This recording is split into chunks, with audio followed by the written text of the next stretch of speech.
everybody. It's your friend Sean here with you again for another Sunday night poetry. So we're going to switch it up this week. We're not going to be reading Frank O'Hara. We're not going to be reading Basho. We're going to take a trip to sort of midpoint in time between those two,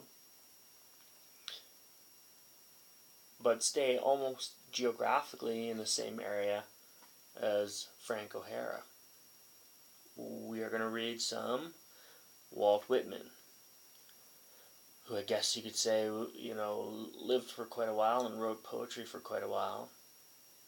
But if you wanted to peg him to an age, I think you could sort of summarize it by saying the mid-19th century in America, mostly around the East Coast, sort of New York, New Jersey.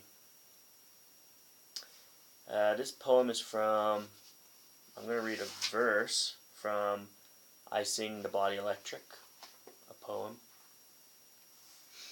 Here goes.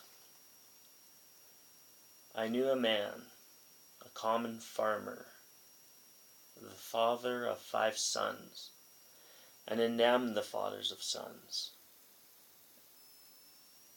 This man was of wonderful vigor, calmness, beauty of person, the shape of his head, the pale yellow and white of his hair and beard, the immeasurable meaning of his black eyes, the richness and breadth of his manners. There I used to go and visit him to see. He was wise also. He was 6 feet tall. He was over 80 years old.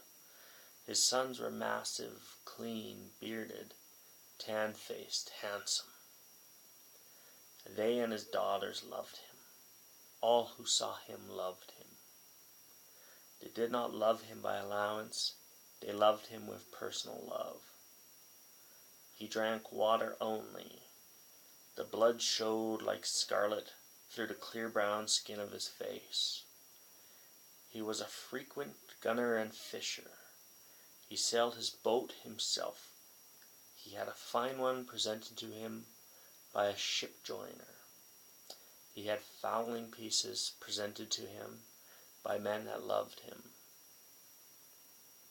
When he went with his 5 sons and many grandsons to hunt or fish, he would pick him out as the most beautiful and vigorous of the gang.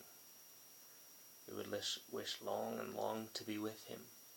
You would wish to sit by him in the boat, that you and he might touch each other.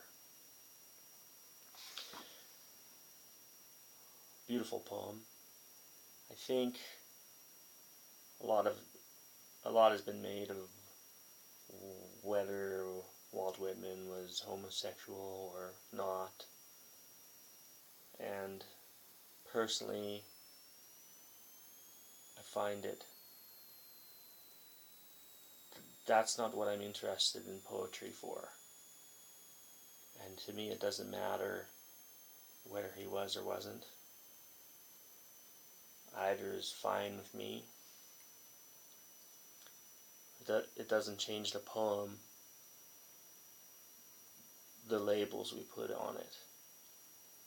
And I started myself even with a few labels when I said, oh, this is mid-19th century from America.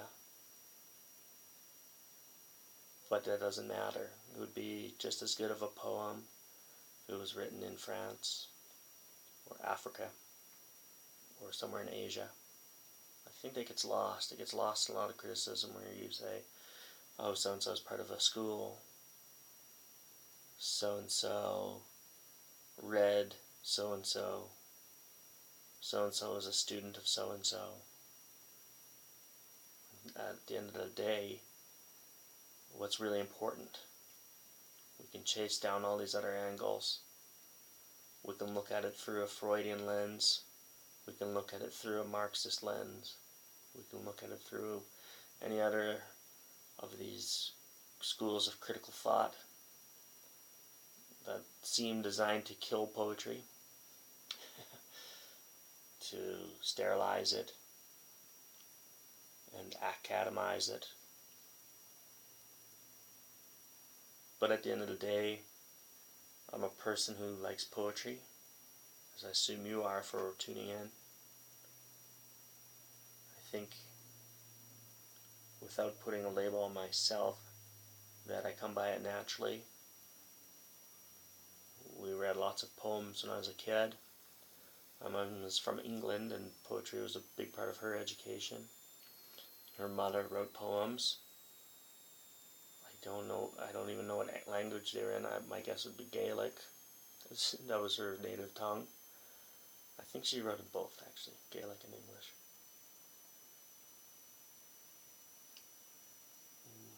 But what's the point? For me, I'm a lawyer who reads poems for fun and reads them with my friends on YouTube as an antidote, at some level, I suppose, to sort of the fact that when I look out into the TV or Netflix or the theater, which are the dominant cultural forms of our world, and to put labels on our world, I'll call it 21st century North America, for upper middle class white men. If we want to throw more labels on it, we can put more and more labels on it.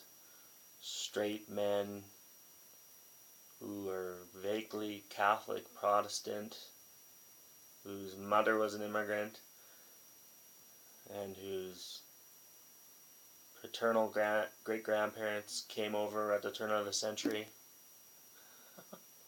We can slice it any way we want. We can put a million things on it. Again, it doesn't change that I do like poetry.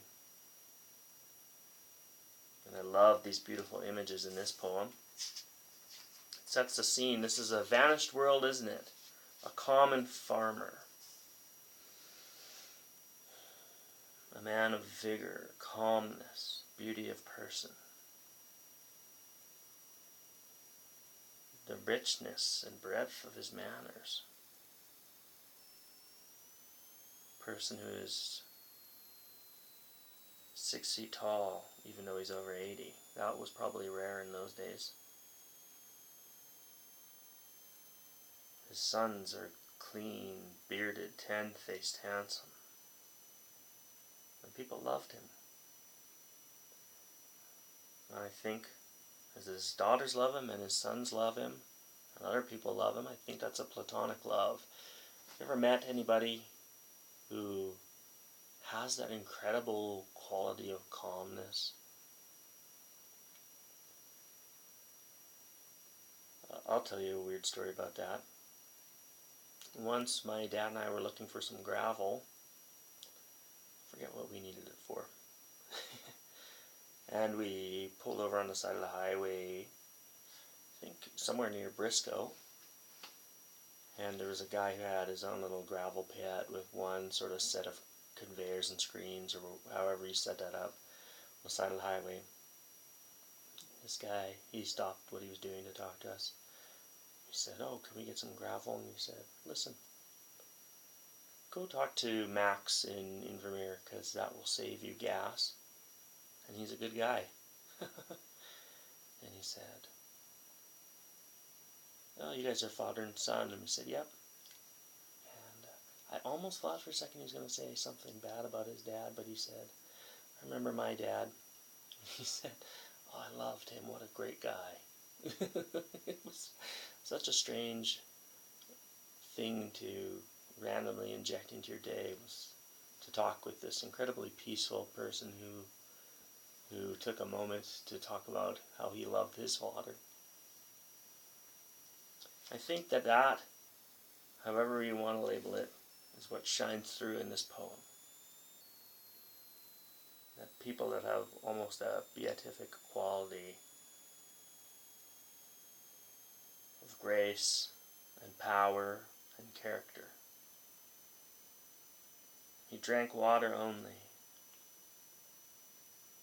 They did not love him by allowance. They loved him with personal love. He's a hunter, a fisher. He's a sailor. He went with his sons to do these things. And he was the most vigorous. This is a special person we're dealing with. Have you ever met someone like this who you come into contact with and you know they're a special person? Doesn't have to be love like from the romantic movies. Just a strange power to them, to their character. I'll leave you with that thought. But thank you for listening and reading and thinking with me. Hope that you have a great week. And we'll see you again next Sunday for some more poetry. Thank you.